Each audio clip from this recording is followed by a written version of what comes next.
സ്തോത്രം. അനുഗ്രഹത്തിൻ ആധിപതിയേ, ആനന്ദ കൃപ പേരും നാദിയേ, അനുദിനം നിൻ പാദം ഗതിയേ, ആദിയാനു നിൻ കൃപാമാതിയേ, വൻവിനാകൾ വന്നിടുകേ വലയുകയിൽ എൻ ഹൃദയം. വല്ലഭൻ നീ എന്നഭയം, വന്നിടുമോ പിന്നെ ഭയം. തന്നുയിരേ പാപികൾക്കായി തന്നവനാം നീനിയും, തള്ളിടുമോ ഏഴയെന്നേ, തീരുമോ നിൻ സ്നേഹമെന്നിൽ. തിരുകാരങ്ങൾ തരുന്നതെല്ലാം ശിക്ഷയിൽ ഞാൻ പാതേറുകില്ല. മക്കളെങ്കിൽ ശാസനകൾ സ്നേഹത്തിൻ പ്രകാശനങ്ങൾ, സ്നേഹത്തിൻ പ്രകാശനങ്ങൾ. സ്തോത്രം. വിശുദ്ധ വേദഭാഗം എഫേസ്യർക്ക് എഴുതിയ ലേഖനം 1-ാം അധ്യായം 4-ാമത്തെ തിരുവചനം. നാം ദൈവസന്നിധിയിൽ വിശുദ്ധരും നിഷ്കളങ്കരും ആകേണ്ടതിന് അവൻ ലോകസ്ഥാപനത്തിന് മുന്നേ നമ്മെ തെരഞ്ഞെടുത്തു. 1:17. അവനിൽ നമുക്ക് യേശുവിന്റെ രക്തത്താൽ അതിക്രമങ്ങളുടെ മോചനമെന്ന വീണ്ടെടുപ്പ് ഉണ്ട്. ഹല്ലേലൂയ. സ്തോത്രം. ദൈവത്തിന്റെ പൊന്നുനാമം മഹത്വപ്പെടുമാറാകട്ടെ. ഒരിക്കൽ കൂടി ദൈവത്തെ നോക്കി സ്തുതിപ്പാനും മഹത്വപ്പെടുത്തുവാനും തക്കവണ്ണം ആയുസിന്റെ ഒരു ദിനം കൂടി നീട്ടിത്തന്ന ദൈവത്തെ നന്ദി നിറഞ്ഞ ഹൃദയത്തോടെ സ്തുതിക്കുന്നു, സ്തോത്രം ചെയ്യുന്നു.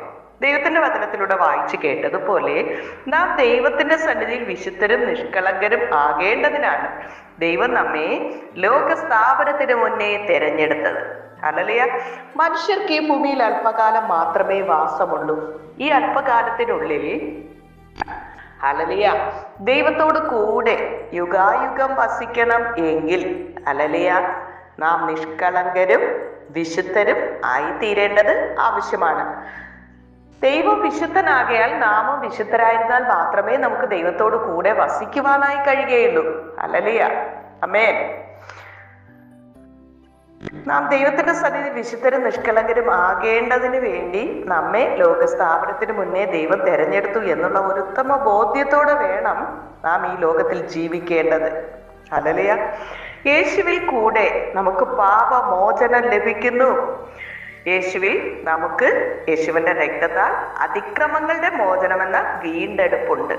നിത്യ നരകത്തിലേക്ക് പിശാചിനാൽ നിയന്ത്രിച്ച് നടത്തപ്പെടുന്ന വ്യക്തി ജീവിതങ്ങളെ ഹല്ലേലൂയ പാപങ്ങളുടെ മോചനം ലഭിക്കണമെങ്കിൽ യേശുവിന്റെ രക്തത്താൽ കഴുകി ശുദ്ധീകരണം പ്രാപിക്കേണ്ടത് ആവശ്യമാണ്. യേശുവേ, ഞാനൊരു പാപിയാണ്, എന്റെ പാപം ക്ഷമിക്കണമേ, യേശുവിന്റെ രക്തത്താൽ എന്നെ കഴുകണമേ, ശുദ്ധീകരിക്കണമേ എന്ന് പ്രാർത്ഥിക്കുവാൻ മനസ്സുണ്ടെങ്കിൽ നിന്റെ പാപം എത്ര കടുംചുവപ്പായാലും അത് ഹിമം പോലെ വെളുപ്പിക്കും. രക്താംബരം പോലെ ആയാലും അത് പഞ്ഞി പോലെ ആക്കി തീർക്കുന്നു. ഹല്ലേലൂയ. ആയതിനാൽ യേശുവിന്റെ രക്തം സകല പാപവും പോക്കി നമ്മെ ശുദ്ധീകരിക്കുന്ന ദൈവത്തിന്റെ വചനം പഠിപ്പിക്കുന്നത് പോലെ യേശുവിനോട് പാപങ്ങൾ ഏറ്റുപറഞ്ഞ് ഉപേക്ഷിച്ച് എന്റെ പാപത്തിന് വേണ്ടിയാണ് യേശു കാൽവരി കുരിശിൽ യാഗമായത് എന്നും മരിച്ചടക്കപ്പെട്ട് ഉയർത്തെഴുന്നേറ്റെന്ന് ദൈവമായി ജീവിക്കുന്നു എന്ന് നിത്യ നരകത്തിൽ നിന്നുള്ള രക്ഷയ്ക്കായി ഹൃദയം കൊണ്ട് വിശ്വസിക്കുകയും വായ് കൊണ്ട് ഏറ്റുപറയുകയും ചെയ്താൽ ഹല്ലേലൂയ നാം രക്ഷിക്കപ്പെടുവാൻ ഇടയായി തീരും.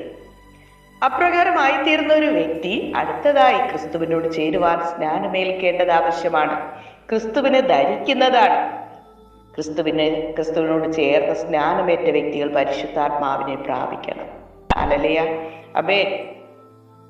യേശുവിന്റെ ശിഷ്യന്മാരും യേശുവിന്റെ പ്രിയപ്പെട്ടവരുമായി 120 പേർ യേശു കർത്താവ് ഉയർത്തെഴുന്നേറ്റതിന് ശേഷം മർക്കോസിന്റെ മാളിക മുറിയിൽ കാത്തിരുന്ന് പ്രാർത്ഥിച്ചു. അങ്ങനെ കാത്തിരുന്ന് പ്രാർത്ഥിച്ചപ്പോൾ അവരുടെ എല്ലാവരുടെ മേൽ പരിശുദ്ധാത്മാവിന്റെ ശക്തി വരുവാൻ ഇടയായി തീർന്നു. അവർ ശക്തി ലഭിച്ചിട്ട് യെരൂശലേമിലും യഹൂദ്യയിലും ശമര്യയിലും ഭൂമിയുടെ അറ്റത്തോളം യേശുവിന്റെ സാക്ഷികളായി തീർന്നു. ഹല്ലേലൂയ. അവർ പരിശുദ്ധാത്മാവിന്റെ ശക്തി പ്രാപിച്ചുകൊണ്ട് ശക്തിയോടെ ദൈവത്തിന്റെ വചനം പ്രസംഗിക്കുകയും രോഗികളെ സൗഖ്യമാക്കുകയും ഭൂതങ്ങളെ ഹല്ലേലൂയ പുറത്താക്കുകയും ചെയ്തു. അങ്ങനെ വളരെയധികം സന്തോഷം അവരുടെ ജീവിതത്തിൽ അനുഭവിച്ചറിയുവാൻ കഴിഞ്ഞു. ഇങ്ങനെ സന്തോഷത്തോടു കൂടി ആയിരിക്കുമ്പോൾ യേശു കർത്താവ് അവരോട് പറയുന്നത്, ഹല്ലേലൂയ, രോഗിയെ സൗഖ്യമാകുന്നത് ഭൂതങ്ങൾ പുറത്തു പോകുന്നതിലുമല്ല, നിങ്ങളുടെ പേർ ജീവന്റെ പുസ്തകത്തിൽ ഉള്ളതിൽ അത്രേ സന്തോഷിക്കേണ്ടത്. ഹല്ലേലൂയ, ആമേൻ. പാപിയുടെ പ്രാർത്ഥന ദൈവം കേൾക്കുന്നില്ല എന്നും നിഷ്കളങ്കനായിരുന്ന് നേരോടെ നടക്കുന്നവന്റെ നിർമ്മല ഹൃദയമുള്ളവന്റെ പ്രാർത്ഥന ദൈവം കേൾക്കുന്നു എന്നും ദൈവത്തിന്റെ വചനം നമ്മെ പഠിപ്പിക്കുന്നു. ഹല്ലേലൂയ.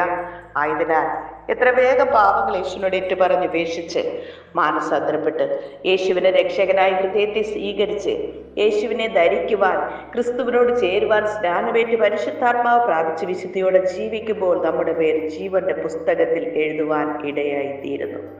വെളിപ്പാട് പുസ്തകം 20-ാം അധ്യായം 15-ാം വാക്യം പഠിക്കുമ്പോൾ, ജീവപുസ്തകത്തിൽ പേരെഴുതി കാണാത്ത ഏവനെയും തീപ്പൊയ്കയിൽ തള്ളിയിടുന്നു. ഈ തീപ്പൊയ്ക രണ്ടാമത്തെ മരണം. ഹല്ലേലൂയ.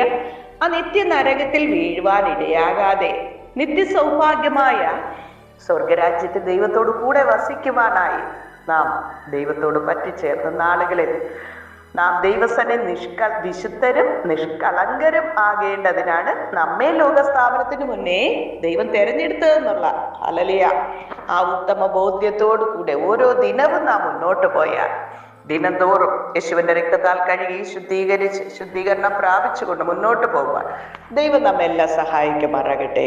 ആമേൻ. അതിനായി ഞങ്ങളെ സഹായിക്കണമേ എന്ന് നമുക്ക് ഒരുമിച്ച് യേശുവിനോട് പ്രാർത്ഥിക്കാം. സ്നേഹവാനായ നല്ല ദൈവമേ കർത്താവേ, ഞങ്ങളുടെ ജീവിതത്തിൽ ഒരു പ്രഭാത കുടിദാനമായി തന്നതിനായി നന്ദി നിറഞ്ഞ ഹൃദയത്തോടെ അങ്ങയെ സ്തുതിക്കുന്നു, സ്തോത്രം ചെയ്യുന്നു. ഇന്നയോളം അങ്ങേ ഞങ്ങളെ നടത്തിയ അങ്ങയുടെ മഹാകരുണയ്ക്കായി, ദയയ്ക്കായി, കൃപയ്ക്കായി നന്ദിയോടെ സ്തുതിക്കുന്നു, സ്തോത്രം ചെയ്യുന്നു. അടിയങ്ങൾ നിന്നതല്ല കർത്താവേ, ദൈവം ഞങ്ങളെ നിർത്തിയതാണ്. ഞങ്ങൾ നേടിയതൊന്നുമല്ല കർത്താവേ, അങ്ങ് ഞങ്ങൾക്ക് തന്ന ദാനം മാത്രമേ ഞങ്ങളുടെ ജീവിതത്തിലുള്ളൂ. അപ്പ അങ്ങ് ചെയ്ത സകല നന്മകൾക്ക് നന്ദി പറയുന്നു കർത്താവേ.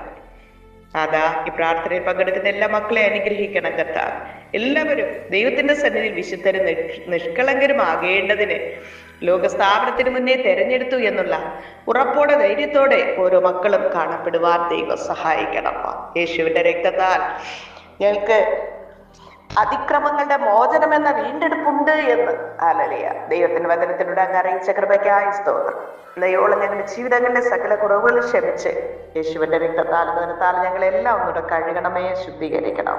രക്തത്താൽ കഴുകി ശുദ്ധീകരിക്കുക, കൃപയ്ക്കുള്ളിൽ മറച്ചുകൊള്ളും. യേശു കർത്താവിന്റെ നാമത്തിൽ ചോദിക്കുമ്പോൾ കൃപയോടെ കേൾക്കണം നല്ല പിതാവേ. ആമേൻ. എൻ്റെ രാജാവും എൻ്റെ ദൈവവുമായ നമ്മുടെ ദൈവം വാഴ്ത്തപ്പെടുമാറാകട്ടെ. ആമേൻ. God bless you all. യേശുവിന്റെ സമാധാനം സകല ഹൃദയങ്ങളിൽ നിറയുമാറാകട്ടെ. ആമേൻ. God bless U.